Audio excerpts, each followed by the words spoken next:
BRS అధినేత కేసీఆర్ కు మంచి రోజులు వస్తున్నట్లే కనిపిస్తున్నాయి. కేసీఆర్ కు కష్ట సమయంలో చంద్రబాబు అనుకోకుండా ఇచ్చిన తెలంగాణలో రీ ఎంట్రీ సానుకూలంగా మారింది అన్న కామెంట్స్ అయితే వినిపిస్తున్నాయి. ఇప్పటి వరకు కేసీఆర్ కు కొంత వ్యతిరేకత తెలంగాణలో కనిపిస్తుందన్న విశ్లేషణలు వెలువడుతున్న నేపథ్యంలో అనుకోకుండానో కావాలనో తెలియదు కానీ టీడీపీ అధినేత చంద్రబాబు తిరిగి తెలంగాణలో పార్టీని బలోపేతం చేయాలని భావించడం కొంత కలిసి వచ్చే అంశంగానే చూస్తున్నారు. ఇప్పటి వరకు కొంత వ్యతిరేకత ఉన్న తెలంగాణ ప్రజల్లో మళ్లీ ఏకం కావటానికి చంద్రబాబు ఎంట్రీ దోహదపడుతుంది అనడంలో ఎలాంటి అతిశయోక్తి లేదు.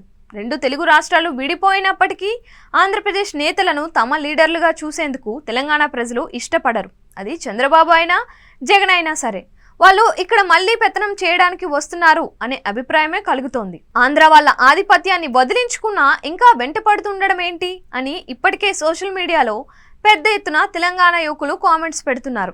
మొన్న చంద్రబాబు ముఖ్యమంత్రి హోదాలో హైదరాబాద్ వచ్చిన సందర్భంగా పెద్ద పెద్ద హోర్డింగ్లు ఫ్లెక్సీలను ఏర్పాటు చేయడంపై అనేక మంది నేరుగానే అభ్యంతరం తెలిపారు.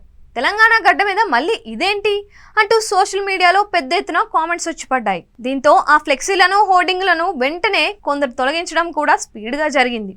అదేవిధంగా బీఆర్ఎస్ నేతలు వెళ్లి టీడీపీ అధినేత చంద్రబాబును హైదరాబాద్ లో కలవడం కూడా రాజకీయంగా చర్చనీయాంశమైంది. బీఆర్ఎస్ నేతలు కాంగ్రెస్ లో చేరితే ఇప్పటి వరకు పెద్దగా పట్టించుకోని వారు మాత్రం చంద్రబాబును కలిసిన తరువాత కొంత వ్యతిరేకంగా కామెంట్స్ పెడుతున్నారు. బీఆర్ఎస్ ఎమ్మెల్యేలు ప్రకాష్ గౌడ్, అరికెపూడి గాంధీతో పాటు మిర్యాలగూడ మాజీ ఎమ్మెల్యే భాస్కర్ రావును కూడా చంద్రబాబు కలిసిన వారిలో ఉన్నారు.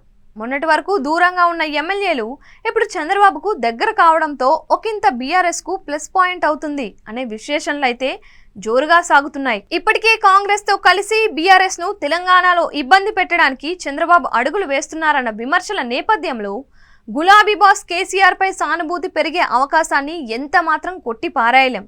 ఎందుకంటే 2018 ఎన్నికల్లోనూ కాంగ్రెస్ తో కలిసి టీడీపీ పోటీ చేసినందునే అప్పట్లో కూటమి అధికారంలోకి రాలేకపోయింది అని ఇప్పటికీ గాంధీ భవన్లో నేతలు చెబుతూ ఉంటారు. మరోసారి తెలంగాణ రాజకీయాల్లో కాలు వేలు చంద్రబాబు పెడితే అది కేసీఆర్ కు సానుకూలంగా మారుతుంది అనడంలో ఎలాంటి సందేహం లేదు అంటున్నారు. సంక్షేమ పథకాలు, అభివృద్ధి కంటే రాష్ట్ర సెంటిమెంట్నే ఎక్కువ మంది తీసుకుంటారు. అది జగన్ అయినా, షర్మిల అయినా, చంద్రబాబు అయినా సరే తెలంగాణలో వచ్చి ఇక్కడ రాజకీయాలు చేద్దామంటే కుదరదని నేరుగానే చెప్పేస్తున్నారు.